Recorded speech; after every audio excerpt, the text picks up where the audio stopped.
Lecture start करते हैं।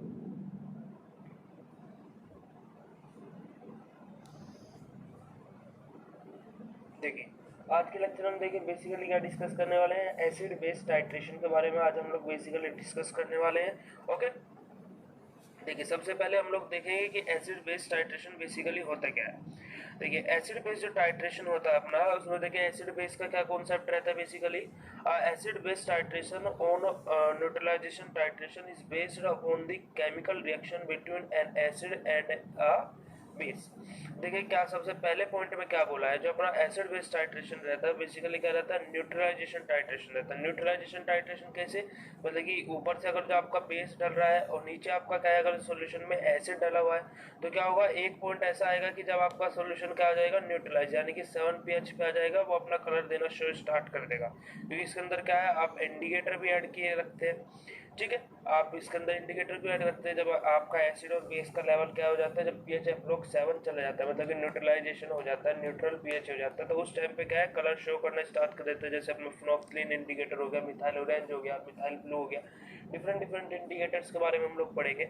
Okay, तो देखिए सबसे पहले पॉइंट ये लिखा है कि N acid an acid base titration or neutralization titration is based upon the chemical reaction between an acid and a base।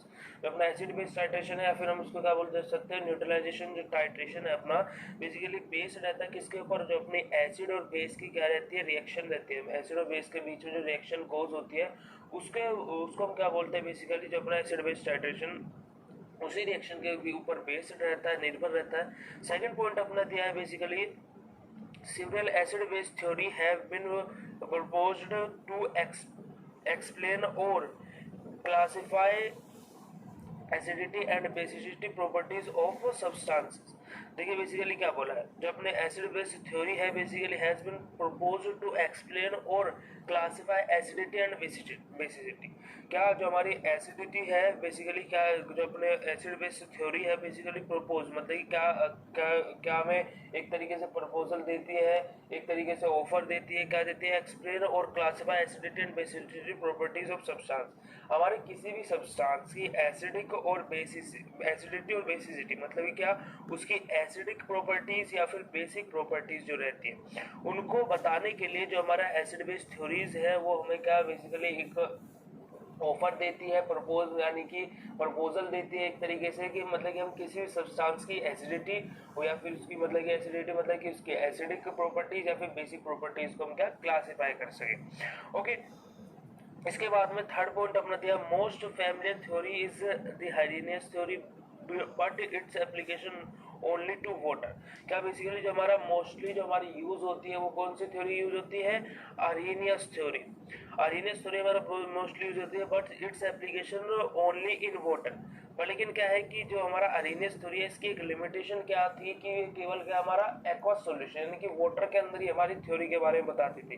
Water के अंदर कैसे, मतलब कि हमारी आर्हीनियस थ्योरी जब हम लोग पढ़ेंगे तो वहाँ पे क्या है कि जो कंपाउंड हमारे H पॉजिटिव आयन देते हैं एक्वस सॉल्यूशन में डिसोल्व होने के बाद जो सब्सटेंस है उसको हम क्या बोलते हैं, एसिड बोलते हैं। और बेस की क्या है कि जो OH नेगेटिव आयन देते हैं। ठीक है, ये हमारी बेसिक, हम लोग किसी को भी बोले तो ये बोलते हैं कि जो H पॉजिटिव आयन दे वो एसिड है, जो OH नेगेटिव आयन दे वो बेस है। पर लेकिन आर्हीनियस थ्योरी कहाँ पे फेल हुई थी कि उसने ये कॉन्सेप्ट केवल कहीं में बताया था, आर्हीनियस थ्योरी के अकॉर्डिंग एसिड वही कंपाउंड थे जो एक्वस सॉल्यूशन में, मतलब वो क्या एक्वस सॉल्यूशन में ही बता रही थी। अब कुछ ऐसे कंपाउंड है जो एक्वस सॉल्यूशन में तो वो H पॉजिटिव आयन देते हैं ना OH नेगेटिव आयन देते हैं, तो वहाँ पे उसके आर्हीनियस थ्योरी के अपने लिमिटेशंस आ गए थे। तो अभी हम आर्हीनियस थ्योरी जब पढ़ेंगे ये सब चीज़ आपको बताएंगे। ओके, इसके बाद में लास्ट पॉइंट लिखा है, other theories are more generally and the applicable to other solvents. का बेसिकली जो हमारी अदर थ्योरीज थी, कुछ अदर थ्योरीज क्या क्या अपने जैसे Lowry and Bronsted theory, Lewis theory, ये जो हमारी थ्योरीज थी बेसिकली क्या है, ये हमारी जो अदर एप्लीकेशंस है, जो अदर सॉल्वेंट्स है उनके लिए यूजफुल है। ओके, तो अब हम इनको भी वन बाय वन करके पढ़ेंगे। अब देखिए सबसे पहले अपनी थ्योरी आ गई क्या, आर्हीनियस थ्योरी। सबसे पहली थ्योरी आ गई अपनी क्या, अरीनेस ने क्या कहता है, Arrhenius as the graduate student introduce a radical in 1894 for which he received the Nobel Prize। क्या 1894 में, 1894 में अरीनेस ने क्या अचीव किया था, नोबेल प्राइज अचीव किया था। ओके, तो इसके बाद में देखिए सेकंड पॉइंट इसका इसमें इसके अंदर लिखा है an acid is an substance that ionise in water to give hydrogen ion. क्या तो देखिए बेसिकली जो हमारे एसिड क्या है, ऐसे सब्सटेंसेस हैं जो हमारे वाटर के अंदर क्या हाइड्रोजन आयन यानी कि H पॉजिटिव आयन जो शो करते हैं वो हमारे क्या है एसिड्स रहते हैं। बेसिकली देखिए यहाँ पे रिएक्शन भी हमने दिखाई हुई है। उसके बाद में बेस क्या है, आर्हेनियस थ्योरी के according base ionise in water to give hydroxyl ion. Hydroxyl क्या है यानी कि OH नेगेटिव आयन। जो हमारे OH नेगेटिव आयन देंगे वाटर मतलब कि एक्वस सॉल्यूशन के अंदर उसको हम क्या बोलेंगे बेस बोलेंगे, और जो H पॉजिटिव आयन देंगे उनको हम क्या बोलेंगे एसिड बोलेंगे। ठीक है, तो ये हमारा क्या था आर्हेनियस कॉन्सेप्ट था हमारा पर, लेकिन इसकी लिमिटेशंस क्या थी, केवल H2O यानी कि वाटर के अंदर ही हमें ये बता रहा था। ओके, इसके बाद में हमारा ये देखिए वीकनेस क्या है हमारी आर्हेनियस थ्योरी की। वीकनेस क्या है, weakness partially based generally ionise as follow.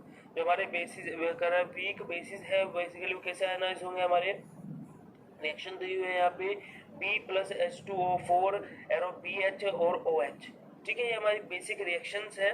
इसके बाद में while strong base such as metallic hydroxide NaOH dissolve as हमारे क्या स्ट्रॉन्ग बेस की हमारी यहाँ पे रिएक्शन आ गई। This theory is observe started to water as solvent. Basically क्या है इस थ्योरी के अंदर क्या जो हमारा वाटर था वाटर ही हमें एज एन सोलवेंट इसके अंदर यूज कर रहे थे। तो यही हमारी कुछ लिमिटेशंस थी किसकी अपनी आर्हेनियस थ्योरी की, जिसके कारण हमें इसे फेल करना पड़ा। इसके अदर कॉन्सेप्ट आए एसिड बेस के, क्योंकि क्या है कि जब हमारा मान लीजिए कोई भी इन्वेंशन हो गई, हमें कोई भी चीज़ मिल रही है पर लेकिन क्या है कि अगर जो उसमें हम सेटिस्फाई नहीं है तभी हम उसके कोई भी अदर चीज़ की तरफ खोज करते हैं। ठीक है, तो इसी वजह से क्या है कि एसिड बेस की जो थ्योरी थी वो सही तो थी पर लेकिन क्या है वो केवल एक्वस सॉल्यूशन के अंदर थी। और लेकिन जो है कंपाउंड हमारे एक्वस सॉल्यूशन में ना तो H पॉजिटिव आयन दे रहे थे ना ही OH नेगेटिव आयन दे रहे थे, तो उनकी प्रॉपर्टीज को वो एसिड है बेस है कैसे क्लासीफाई किया जाए, इस वजह से हमारे और दो कॉन्सेप्ट आए लॉवरी एंड ब्रोंस्टेड और लेविस कॉन्सेप्ट। ठीक है, अब इसके बाद में देखिए सेकंड वन जो अपना क्या है वो ब्रोंस्टेड थ्योरी है। ब्रोंस्टेड थ्योरी में क्या बोला गया है, ब्रोंस्टेड थ्योरी में बोला गया in 1923 Bronsted and Lowry separately describe that note the Bronsted Lowry theory. क्या है 1923 में क्या बताया गया, लोवरी एंड ब्रोंस्टेड के द्वारा बताई गई ये थ्योरी, जिसके दो साइंटिस्ट थे लोवरी एंड ब्रोंस्टेड जो थे, तो इसी वजह से जो इनका इस थ्योरी का नाम क्या पड़ा ब्रोंस्टेड लोवरी थ्योरी। ठीक है, इसके बाद में देखिए बेसिकली सेकंड पॉइंट में देखिए क्या बोला है। सेकंड पॉइंट में this theory state that N acid is N solvent substance that can donate a proton and a base is a substance that can accept a proton। देखिए लोवरी and Bronsted theory के according जो हमारे acid थे ऐसे substances जो थे जो क्या बेसिकली जो हमारे प्रोटॉन डोनेट कर रहे थे वो क्या थे अपने एसिड थे, और जो प्रोटॉन को एक्सेप्ट कर रहे थे प्रोटॉन मतलब कि पॉजिटिव चार्ज, जो पॉजिटिव चार्ज को डोनेट कर रहे थे वो क्या थे अपने एसिड थे, और जो पॉजिटिव चार्ज को एक्सेप्ट कर रहे थे मतलब कि पॉजिटिव चार्ज को क्या कर रहे थे एक्सेप्ट कर रहे थे वो क्या थे अपने बेस थे। ठीक है, इसके बाद में थर्ड पॉइंट लिखा हुआ है यहाँ पे। थर्ड पॉइंट क्या लिखा है बेसिकली, थर्ड पॉइंट में दिया 10 we can write a half reaction acid equals to H plus base. क्या है हम एक हाफ रिएक्शन फॉर्म कर सकते हैं यहाँ पे acid equals to H plus base. ठीक है, इसके बाद में फोर्थ पॉइंट लिखा the acid and base of a half reaction is called conjugate pairs. जो हमारे क्या है बेसिकली हाफ रिएक्शंस के जो अपने एसिड और बेस रहते हैं उनको हम क्या बोल सकते हैं कॉन्जुगेट पेयर भी बोल सकते हैं। ओके, अब इसके बाद में देखिए इसके बाद अपना क्या है थर्ड नंबर पे आ जाता है लेविस कॉन्सेप्ट। लेविस कॉन्सेप्ट क्या है बेसिकली बिल्कुल सेम उल्टा है, और लेविस और ब्रोंस्टेड एंड लोवरी के अंदर ही जो इतने भी हमारे स्टूडेंट्स रहते हैं वो कंफ्यूज रहते हैं, पर लेकिन मैं आपको बिल्कुल सिंपल तरीके से बता देता हूँ, कंफ्यूज होने की कोई जरूरत नहीं है। जो अपना लेविस कॉन्सेप्ट है इसके अंदर क्या है जो इलेक्ट्रॉन पेयर को डोनेट करेगा वो होगा अपना बेस, और जो एक्सेप्ट करेगा वो होगा अपना एसिड। ठीक है, बिल्कुल लोवरी एंड ब्रोंस्टेड के अपोजिट में है, क्योंकि देखिए क्या था लोवरी एंड ब्रोंस्टेड थ्योरी के अकॉर्डिंग जो अपने H पॉजिटिव को डोनेट कर रहा था वो था एसिड, जो H पॉजिटिव को डोनेट कर रहा था, और जो H पॉजिटिव को एक्सेप्ट कर रहा था वो क्या था अपना बेस। वही जो अपने इलेक्ट्रॉन पेयर को डोनेट करेगा वो होगा बेस जो लेविस कॉन्सेप्ट के अकॉर्डिंग, और जो इलेक्ट्रॉन पेयर को एक्सेप्ट करेगा वो क्या होगा अपना एसिड। ठीक है, वहां पे जो डोनेट कर रहा था वो था एसिड, और लेकिन यहाँ पे जो एक्सेप्ट कर रहा है वो है एसिड, और यहाँ पे जो एक्सेप्ट कर रहा है वो था बेस, और यहाँ पे जो डोनेट कर रहा है वो है बेस। ठीक है, होप्स आपको ये इजीली समझ में आ गया होगा। ठीक है, तो सबसे पहले हम इसका फर्स्ट पॉइंट रीड कर लेते हैं। In 1923 G N Lewis also introduce the electric theory of acid and base.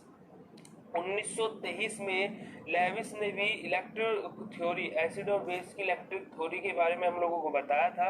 In the Lewis theory a base is a substance that can donate an electron pair and acid is a substance that can accept an electron pair.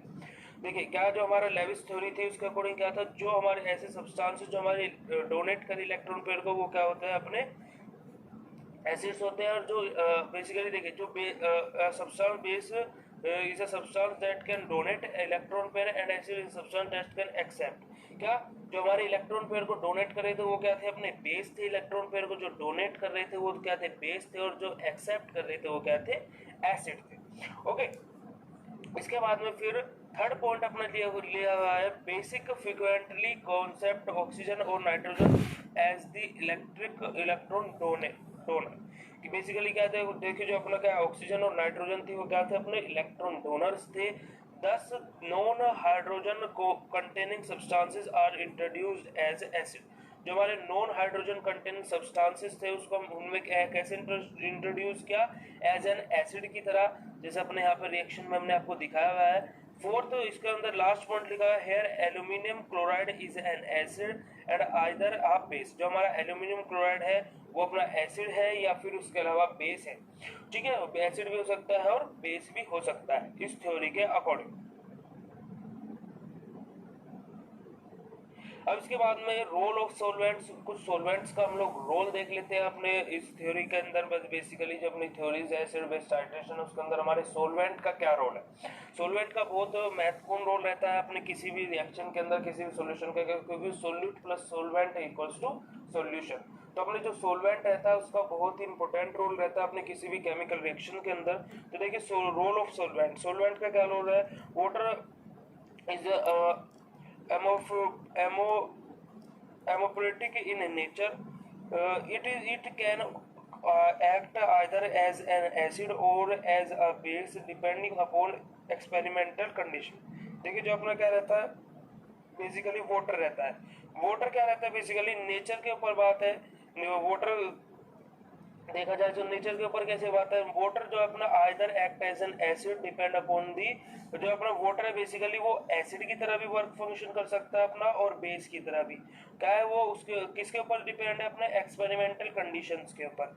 ठीक है, second point अपना लिखा है, the solvent selected for acidometry should be either neutralized or acidic in nature। neutral solvent, acetone, nitrate, alcohol, chloroform, benzene, dioxane, ethyl. देखिए basically क्या बोला है, the solvent selected for acidimetry should be either neutral और acidic in nature. जो हमारा क्या basically जो हमारे सॉल्वेंट है जो हमने किसके लिए सिलेक्ट किए हैं, एसिडोमेट्री के लिए सिलेक्ट किए हैं बेसिकली, वो क्या है, न्यूट्रल भी हो सकते हैं या फिर एसिडिक नेचर के भी हो सकते हैं। एग्जाम्पल हमने क्या इसका, neutral solvent acetone, nitrate, alcohol, chloroform, benzene और या फिर डाइएनाइन, इथाइल।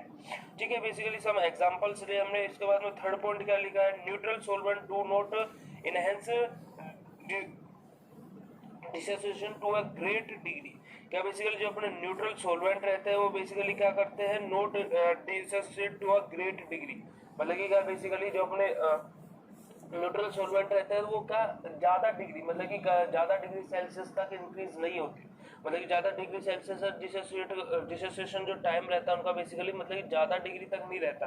ग्रेट डिग्री मतलब कि ज्यादा डिग्री तक नहीं रहता, मतलब कि लोअर लेवल पर क्या जो डिसोसिएशन रेट रहता है वो डिसोसिएट हो सकते हैं जो अपने न्यूट्रल सॉल्वेंट्स रहते हैं। इसके बाद में acidic solvent, formic acid, acetic acid, propionic acid, acidic anhydrides, sulphonyl chloride. Basically जो अपने एसिडिक सॉल्वेंट्स हैं उनके कुछ एग्जांपल्स यहाँ पे लिखे हुए हैं। ओके, इसके बाद में लास्ट पॉइंट है, acidic solvent are protogenic in nature and can be utilised for weak base. क्या बेसिकली जो अपने एसिडिक सोलवेंट रहते हैं वो कैसे रहते हैं, प्रोटोजेनिक नेचर के रहते हैं और क्या यूटिलाइज्ड, बेसिकली क्या यूटिलाइज मतलब कि एक तरीके से बोल सकते हैं कि रिएक्शन किसके साथ में कोज करते हैं, वीक बेसिस के साथ में। ओके, और उसके बाद में this theory is useful to describe the indicator colour change in known.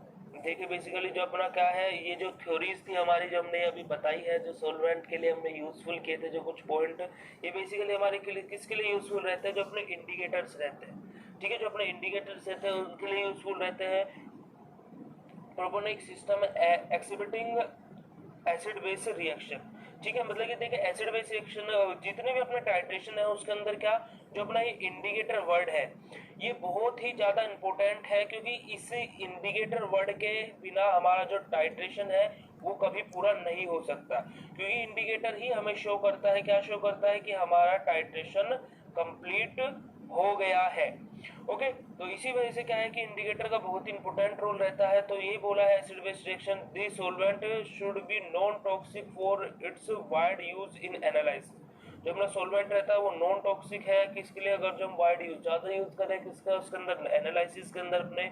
It should be liquid at the time of analysis. जो अपना सॉल्वेंट है वो क्या है, बेसिकली लिक्विड नेचर का रहना चाहिए एनालिसिस के, जब हम एनालाइज करें उस टाइम पे। थर्ड पॉइंट यहाँ पे लिखा है organic solvent are used but it's mainly depend upon the properties such as. तो हम क्या बेसिकली अपने ऑर्गेनिक सॉल्वेंट्स का यूज करते हैं, पर लेकिन वो बेसिकली किसके ऊपर डिपेंड रहता है, कुछ प्रॉपर्टीज के ऊपर। जैसे सबसे पहले क्या है सेल्फ डिसोसिएशन, और सेकंड वन क्या है अपना डाई इलेक्ट्रिक कांस्टेंट, और थर्ड वन अपना acid base character to solvent. देखिए बेसिकली ये तीन तरीके का अपने क्या बेसिकली ऑर्गेनिक सॉल्वेंट बताया। सबसे पहले सेल्फ डिसोसिएशन, सेकंड वन है डाइलेक्ट्रिक कांस्टेंट, और थर्ड वन अपना acid base character of solvent. Okay, अब इसके बाद में सबसे पहले अपना क्या सबसे पहले क्या अपना सेल्फ डिसोसिएशन। देखिए सेल्फ डिसोसिएशन अपना अपने यहाँ पे सॉल्वेंट है, वन बाय वन करके अब हम लोग डिस्कस करेंगे। तो सबसे पहले क्या है सेल्फ डिसोसिएशन, उसके अंदर फर्स्ट पॉइंट अब हम लोग देख लेते हैं। Solvent can be classified as dissociating and non dissociating solvent. जो अपने सॉल्वेंट रहते हैं सेल्फ डिसोसिएशन जो अपना सॉल्वेंट है उसके अंदर क्या है डिसोसिएटिंग और क्या नॉन डिसोसिएटिंग सॉल्वेंट। उसको हम दो पार्ट में क्लासिफाई कर सकते हैं। जो अपना dissociating solvent such as ethanol, तो अपना डिसोसिएटिंग सॉल्वेंट है उसका एग्जांपल क्या है इथेनॉल, जैसे C2H2OH, इसका हम क्या C2H5O प्लस H। ठीक है, बेसिकली अपना क्या जो अपना डिसोसिएशन सॉल्वेंट है। Acetic acid give acetic ion, जो अपना एसिटिक एसिड है बेसिकली क्या एसिटिक आयन शो करता है। जो अपना hydrogen ion represent solvent protein and it's range various with the solvent. जो अपने हाइड्रोजन आयन है रिप्रेजेंट सोलवेटेड प्रोटीन। जो अपना हाइड्रोजन आयन है वो क्या रिप्रेजेंट करता है, सोलवेटेड प्रोटीन को रिप्रेजेंट करता है and it's range various with the solvent.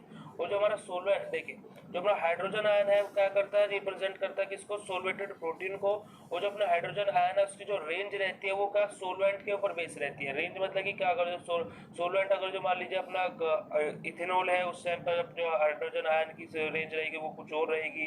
जो अगर जो हमारा क्या एसिटिक एसिड है तो उस टाइम पे हाइड्रोजन आयन की जो रेंज रहेगी वो कुछ और रहेगी। तो क्या है बेसिकली सोलवेंट के ऊपर बेस है अपने हाइड्रोजन आयन की जो रेंज है। Solvated proton means proton bound with solvent. क्या, जो अपने सोलवेटेड प्रोटोन रहता है इसका मतलब क्या रहता है, जो प्रोटोन है बाउंड है किसके साथ में, सोलवेंट के साथ में। मतलब क्या सोलवेटेड प्रोटोन का मीनिंग क्या है, बेसिकली जो अपना प्रोटोन है वो बाइंड है किसके साथ में, किसी सोलवेंट के साथ में। ओके, इसके बाद में देखिए सेकंड वन है अपना क्या डाइलेक्ट्रिक कांस्टेंट। डाइलेक्ट्रिक कांस्टेंट क्या रहता है, डाइलेक्ट्रिक कांस्टेंट भी अपना एक बाद में देखिए सेकंड वन है अपना क्या डाइलेक्ट्रिक कांस्टेंट। डाइलेक्ट्रिक कांस्टेंट क्या रहता है, डाइलेक्ट्रिक कांस्टेंट भी अपना एक सॉल्वेंट रहता है जिसके अंदर क्या if we assume that the solvent as a homogenic medium. क्या, अगर जो हम एज्यूम कर रहे हैं मतलब कि देख रहे हैं जो अपना सॉल्वेंट है वो कैसा है, होमोजेनिक मीडियम में है, होमोजेनिक मीडियम के अंदर है। And the ion present as point charges. क्या बेसिकली जो अपने आयंस है वो प्रेजेंट है किसके अंदर, पॉइंट चार्जेस के अंदर। मतलब क्या कुछ चार्जेस के अंदर अपने आयन प्रेजेंट है। These expenses can be applied for this system also. देखिए बेसिकली क्या बोला इस पॉइंट के अंदर, जो अपने क्या जो अपने सोलवेंट है अगर जो हमारा क्या है वो हाइड्रोनियम मीडियम के अंदर है और जो उसके अंदर जो चार्जेस है कुछ पॉइंट चार्जेस भी प्रेजेंट है। These expressions can be applied for this system also, जो हमारी एक्सप्रेशंस है उसको हम अप्लाई कर सकते हैं किसके लिए, अपने सिस्टम के लिए, ठीक है, सिस्टम के लिए भी अप्लाई कर सकते हैं। सेकंड पॉइंट लिखा है it can be considered that higher the D value for the of the solvent. क्या बेसिकली जो हमारा ये ऐसे सोलवेंट्स रहते हैं जो अपने डाइलेक्ट्रिक सोलवेंट्स रहते हैं बेसिकली उनको हम कंसीडर करते हैं D value, higher the D values of solvent, D value को जो अपने डाइलेक्ट्रिक कांस्टेंट है, डाइलेक्ट्रिक कांस्टेंट में जितने भी सॉल्वेंट रहते हैं वो डाइलेक्ट्रिक, ठीक है, smaller amount of energy will separate the ion that it will be easy to dissociate the ionic solvent. देखिए बेसिकली क्या बोला है, जो हमारे देखिए बेसिकली जो अपने डाइलेक्ट्रिक कांस्टेंट है जो सॉल्वेंट्स रहते हैं बेसिकली उसको क्या smaller amount of energy will separate the ion, जो उनकी एनर्जी स्मॉलर अमाउंट जो मतलब कम मात्रा में जो उनकी एनर्जी रहती है वो सेपरेट कर सकती है किसको, अपने आयंस को, ठीक है। It will be easy to dissolve the ionic solvent, क्या हमारे लिए इजी रहता है जो अपने आयनिक सोलवेंट है उनको डिसोल्व करना, क्योंकि जो अपने डाइलेक्ट्रिक कांस्टेंट रहते हैं जो सोलवेंट्स रहते हैं basically small amount of energy मतलब कम मात्रा में एनर्जी अपनी ताकत का यूज करते हो जो अपने आयंस रहते हैं उनको सेपरेट करते हैं, इसी वजह से क्या हमें इजी रहता है डिसोल्व द आयन सोलवेंट, जो हमारे आयन सोलवेंट्स रहते हैं उनको डिसोल्व करना हमारे लिए इजी हो जाता है। देखिए थर्ड पॉइंट का लिखा है solvent of high electric dye constant, जो हमारे हाई इलेक्ट्रिक डाई कांस्टेंट का जो सोलवेंट्स रहते हैं complete dissociation of polar ion solute अगर इजीली, जो हमारे क्या पोलर आयन सोल्यूट रहते हैं उनको आराम से डिसोसिएट करने के लिए कंप्लीटली डिसोसिएट कर देते हैं जो अपने हायर डाई इलेक्ट्रिक कांस्टेंट रहते हैं, लोअर क्या करते हैं सेपरेट कर देते हैं अपने आयंस को इजीली, और जो हायर रहते हैं वो जो अपने पोलर आयन सोलवेंट्स रहते हैं उनको क्या कंप्लीटली डिसोसिएट कर देते हैं आराम से। देखिए हायर जो रहेंगे अपने डाइलेक्ट्रिक कांस्टेंट तो वो क्या करेंगे पोलर आयन सोलवेंट्स को क्या कंप्लीटली डिसोसिएट कर देंगे, और जो लोअर रहेंगे वो क्या कर देंगे सेपरेट कर देंगे आयंस को इजीली, ठीक है।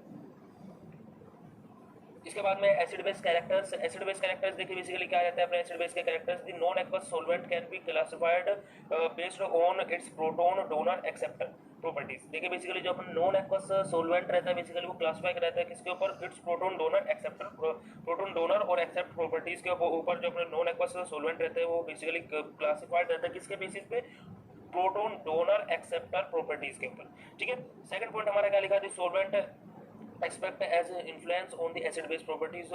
देखिए बेसिकली जो अपना सॉल्वेंट रहता है बेसिकली वो क्या एसिड बेस प्रॉपर्टीज के ऊपर देखिए चार they are four type of namely, चार प्रॉपर्टीज कौन कौन सी रहती है अपना प्रोटोजिनेबिक, सेकंड वन है अपना प्रोटोनिफ्लिक, और थर्ड वन है अपना एप्रोटिक, और लास्ट अपना एमोप्रोटिक, ठीक है। चार प्रॉपर्टीज बेसिकली रहती है अपनी जिसके बेसिस पे अपना क्या solvent expect include on the base acid base properties, जो अपना सॉल्वेंट रहता है बेसिकली इन्फ्लुएंस करता है, तो ये चार जो प्रॉपर्टीज हैं इन चारों प्रॉपर्टीज के बेसिस पर अपना प्रोटोन्यूबिक, प्रोटोफिलिक, एप्रोटिक और एमोप्रोटिक, ओके। अब देखिए सबसे पहले क्या अपने प्रोटोजेनिक सॉल्वेंट है, अब देखिए प्रोटोजेनिक के सॉल्वेंट क्या रहते हैं, they are acidic in properties, जो अपने प्रोटोजेनिक सॉल्वेंट रहते हैं वो क्या रहते हैं एसिडिक रहते हैं, मतलब एसिडिक नेचर के रहते हैं। सबसे पहली चीज तो याद रखना है आपको, these solvent have relatively high dielectric constant, तो सॉल्वेंट रहते हैं बेसिकली क्या हाई डाइलेक्ट्रिक कांस्टेंट, याद रखना हाई डाइलेक्ट्रिक कांस्टेंट क्या कर रहे थे अपने हमने डाइलेक्ट्रिक कांस्टेंट की प्रॉपर्टीज में पढ़ा था कि हाई डाइलेक्ट्रिक कांस्टेंट क्या कर रहे थे, और जो अपने लो डाइलेक्ट्रिक कांस्टेंट है वो क्या कर रहे थे, लो डाइलेक्ट्रिक कांस्टेंट क्या इजीली सेपरेट कर रहे थे अपने आयंस को, ठीक है, और हाई डाइलेक्ट्रिक कांस्टेंट क्या कर रहे थे कंप्लीटली डिसोसिएट कर रहे थे, ठीक है। तो क्या है कि जो अपने सॉल्वेंट है किससे रिलेटिवली है कि high dielectric constant they are ionized, तो एग्जांपल का इसका एसिडिक एसिड, फॉर्मिक एसिड और प्रोपोनिक एसिड, ठीक है। हम एक बार और प्रोटोजेनिक सॉल्वेंट को एक बार और हम लोग रिपीट कर लेते हैं, they are acidic in properties, जो क्या है बेसिकली जो अपने प्रोटोजेनिक सॉल्वेंट रहते हैं क्या है एसिडिक प्रॉपर्टीज रखते हैं। दूसरी चीज क्या है, these solvent have relatively high dielectric constant they are ionized, मतलब क्या आयनाइज होने के लिए क्या इन्हें डाई इलेक्ट्रिक कांस्टेंट कैसे जरूरत पड़ेगी हाई, क्योंकि क्या कंप्लीटली डिसोसिएट होने के लिए इन्हें क्या हाई डाइलेक्ट्रिक कांस्टेंट की जरूरत पड़ेगी, लो डाइलेक्ट्रिक कांस्टेंट पे डिसोसिएट या फिर आयनाइज नहीं होंगे। एग्जांपल क्या है इसका एसिटिक एसिड, फॉर्मिक एसिड और प्रोपोनिक एसिड। इसके बाद में बी पॉइंट अपना क्या है प्रोटोफिलिक सॉल्वेंट, सबसे पहले हमने प्रोटोजेनिक सॉल्वेंट पढ़ लिया, नेक्स्ट वन है अपना क्या protophilic solvent, they are basic in nature, जो अपना प्रोटोफिलिक सॉल्वेंट रहता है बेसिकली क्या रहता है बेसिक इन नेचर रहते हैं and react with acid to form the solvated protein, क्या जो अपना बेसिकली देखिए जो अपने प्रोटोफिलिक सॉल्वेंट रहते हैं वो कैसे रहते हैं बेसिक नेचर के रहते हैं और एसिड के साथ में रिएक्शन करते हैं क्या बनाते हैं अपने solvated protein. These solvents have high dielectric constant, they are ionized, basically क्या जो हमारे प्रोटोफिलिक सॉल्वेंट है ये भी क्या है हाई इलेक्ट्रिक कांस्टेंट पे आयोनाइज होते हैं, जैसे अपना इसके अंदर एग्जांपल रहता है पायरिडीन, डाइमिथाइल फॉर्मेट और इथाइलिन डाइएमाइड। ओके ये बेसिकली एग्जांपल्स दिए थे किसके अपने प्रोटोफिलिक सॉल्वेंट्स के, प्रोटोजेनिक और प्रोटोफिलिक दो तरीके के सॉल्वेंट्स हम लोगों ने देख लिए।